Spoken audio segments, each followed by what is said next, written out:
एक तो मैंने आपकी जर्नी में देखा कि somebody played the role of a mentor, somebody शायद सही थे। तो ये कितना इंपॉर्टेंट है, मतलब ऐसा होता है, देखो फिजिक्स केमिस्ट्री मैथ्स कई लोग पढ़ाते हैं, पर मेंटरशिप मेरे को लगता है शायद एक अलग ही चीज़ है।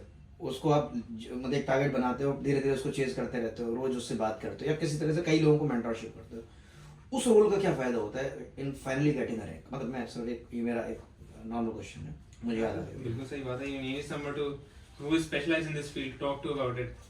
ऐसे सारी प्रॉब्लम्स, ठीक है, पेरेंट्स, ब्रदर्स, वो like siblings, they can help to a point, but like जैसे sir he is specialized in this field, इतने सालों से हैं, of course he knows more about it. तो मुझे कोई प्रॉब्लम होगी, he is the person who can best solve it.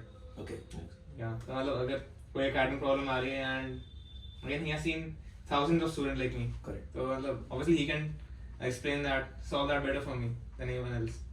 बहुत अच्छे अपने बारे मतलब में। हाँ, बल्कि किसी ने एक बात बोली थी कि किसी चीज़ को सीखने दो तरीके हो सकते हैं, या तो गुस्से सीखो, अगेन 20-21 ईयर्स स्पेंड करो, सीख तो जाओगे, I had to reinvent the या एक ऐसे आदमी को पकड़ लो जिनको ये अनुभव हो। तो शायद मुझे लगता है आप लोगों का ये कहना है। सारी चीजें मेरे माइंड में रिकैप हो रही हैं आप लोगों की जर्नी के टाइम की। बहुत कई बार आप लोग डाउन भी रहते थे, we discuss used to discuss a lot, और बात करते थे कैसे करना है, कैसे लेके जाना है चीजें, कैसे उनको इम्प्रूव करनी है। कोई बाहर का इंसान देखता हो, लगता होगा यार ये प्रवचन दे रहे हैं, लेकिन वो प्रवचन एक्चुअली में इंपॉर्टेंट होता था स्टूडेंट पॉइंट ऑफ व्यू से।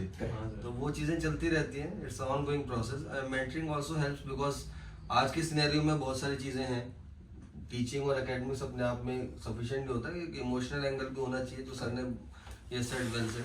तो आप किसी पर ट्रस्ट करके उनकी बातों को फॉलो करिए, रिचुअली फॉलो करिए। वो कोई भी हो सकते हैं, कोई भी आपके टीचर हो सकते हैं, फिजिक्स केमिस्ट्री मैथ्स किसी के भी हो सकते हैं, बट जिन पे आप ट्रस्ट करें, कंप्लीट ट्रस्ट करें। मतलब एक डिवोशन कंप्लीट होना चाहिए। मतलब ऐसा नहीं होना चाहिए कि आधी बातें मानी, आधी इधर आधी इधर, वो कभी नहीं होना चाहिए।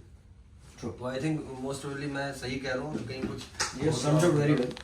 तो it was I mean nice speaking to both of you, और पूरा नॉस्टैल्जिया पूरा सरेंडर हो रहा है मेरे आगे। और it is a reconstruction of a journey. 2021 से 23 की पूरी जर्नी रिकैप हो रही है।